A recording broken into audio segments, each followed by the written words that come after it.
Hi, fellow musicians and music lovers. To my left is Sandy. I am Shawn. We are the duo, the Sheck-Tones, and we are also part of the musical collective Sacred and Secular, among other musical endeavors. And this is Under Consideration, another episode, which we're filming on a hot summer day here in Missouri, in Ray County, Missouri, to be specific, as the air cooler hums in the background. So, I'm not sure if he's in frame, but there is a cat that some people might wonder is dead, but he is not, if you can see him. And that would be that is Curly. That's Curly Joe. Yes, that's Curly Joe. So, for those of you who are tuning in for the first time or watching for the first time, I'll explain a little bit. It's a simple show format.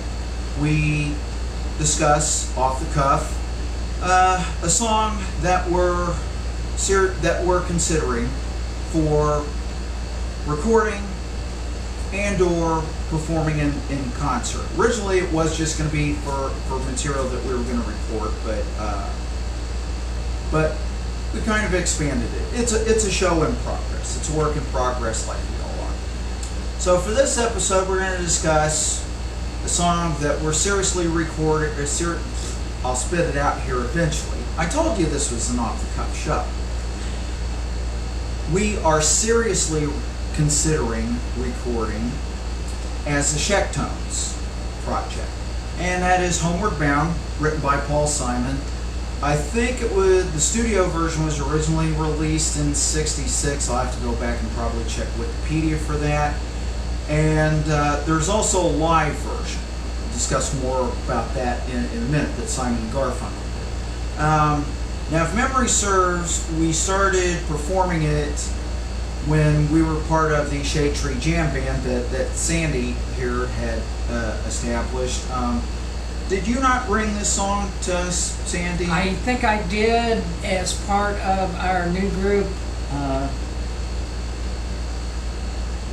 that it was just one of those that is fairly easy to do. There's many ways, many chords, many ways that people have recorded it, but it's a very simple tune according to chords, just.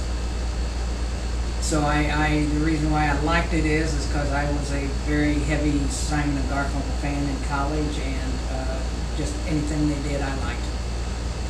And I brought it in to say we need to do this. And we did. And we came up with an arrangement, and we performed it a lot at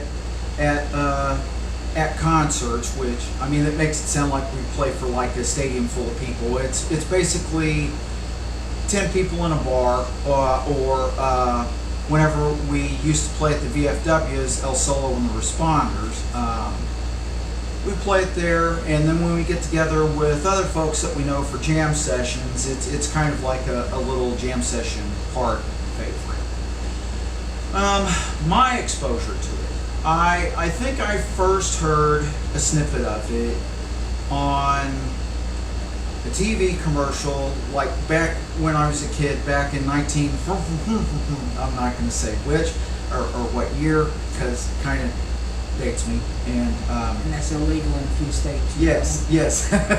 Dating yourself. Yeah. Yes, dating yourself is legal in a few states. Yes, it is. Yes. Pardon me, but I need refreshment. Yeah. Sandy is a bit parched, so she's reaching for her Diet Coke, which is in no way a product placement.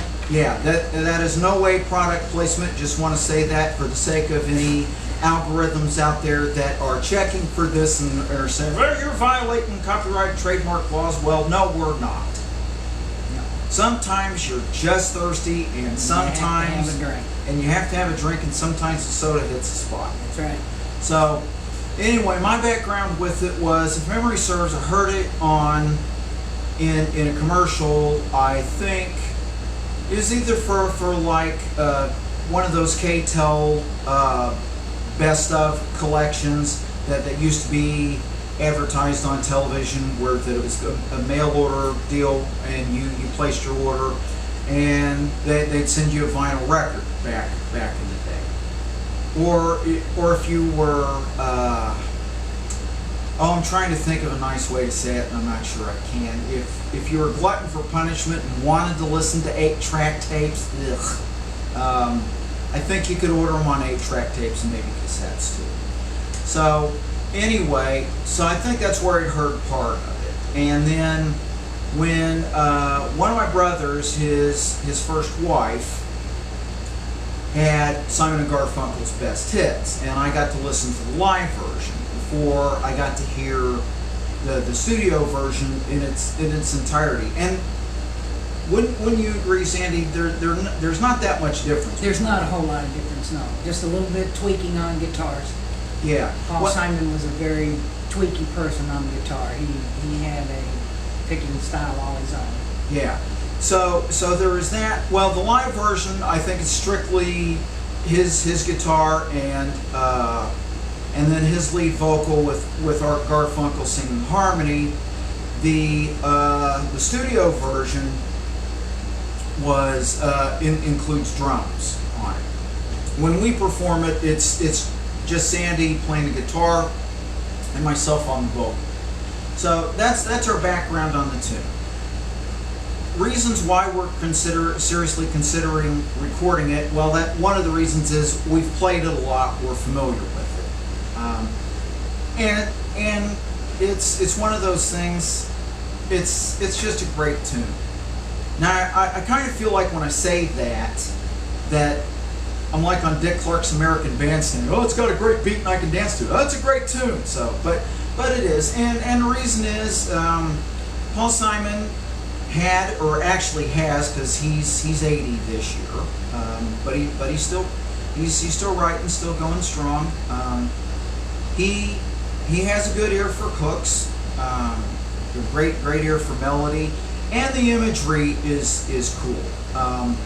With our musical work, I mean, we generally don't travel that far from home. And Homeward Bound discusses a person who's basically a road dog and is out there, and the imagery that he sees and how that the road's getting to him, and he longs to go back home. And the imagery for me works. It's relatively simply expressed, but there's good clear imagery to where that you can picture what the protagonist of the song is going through. So that's a reason why.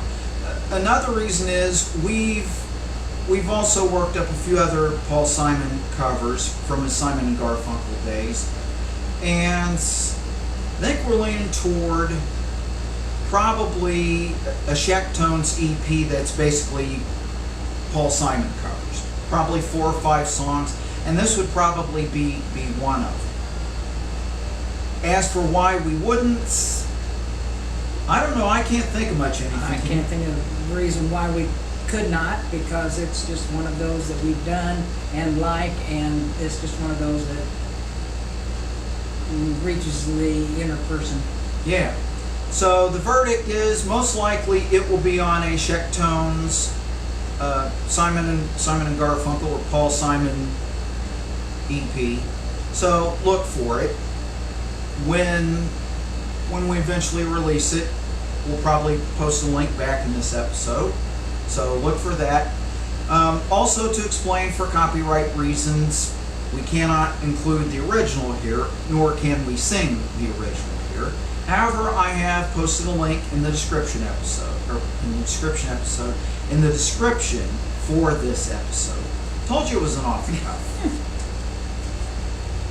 an off the cuff show. So, couple of I'll spit that out eventually. A couple of discussion questions with which to leave you all.